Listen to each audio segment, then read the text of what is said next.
So good morning po mga kaibigan Luzon, Visayas at Mindanao at kahit sa iba't ibang panig ng daigdig. Welcome back to my channel Katutubo TV Vlog. So ang sunod po nating topic mga kaibigan ay patungkol sa ating pagpaklawin sa ating pagtatanim. Pero naitanim na ho natin mga kaibigan. Ayan.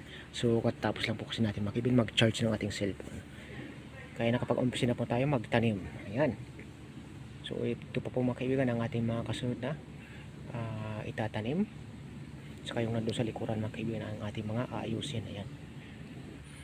Dilig na lang po ito. Ang ating susunod na gagawin ay tatapusin natin itong kabilang side na ating ginagawa.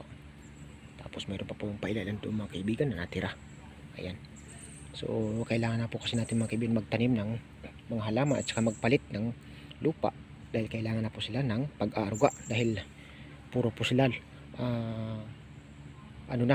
kumbaga puro na po sila mahina galing sa loob dahil sa palit labas pasok ng halaman sa loob mga kaibigan. So kaya ang ginawa natin ay nag-ayos ulit ho tayo. Kaso nga lang yung ating pag-ayos mga kaibigan hindi naman pabulyuman kundi baga panaka-naka lang, papitex-petex lang kasi hindi po tayo makapag dire-diretso dahil marami po tayong natupag mga kaibigan. So proceed na po tayo sa ating pagtatanim mga kaibigan. Pakita ko na po sa inyo mamaya.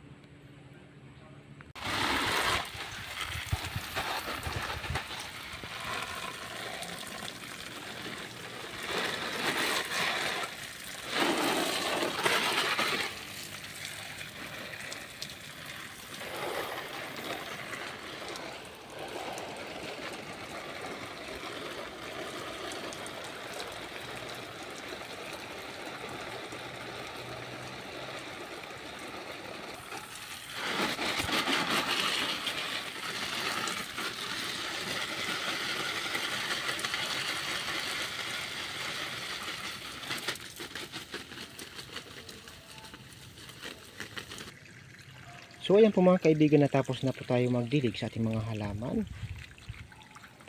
na dinagdagan ho natin ng lupa at bagong mga lagay sa ibang paso.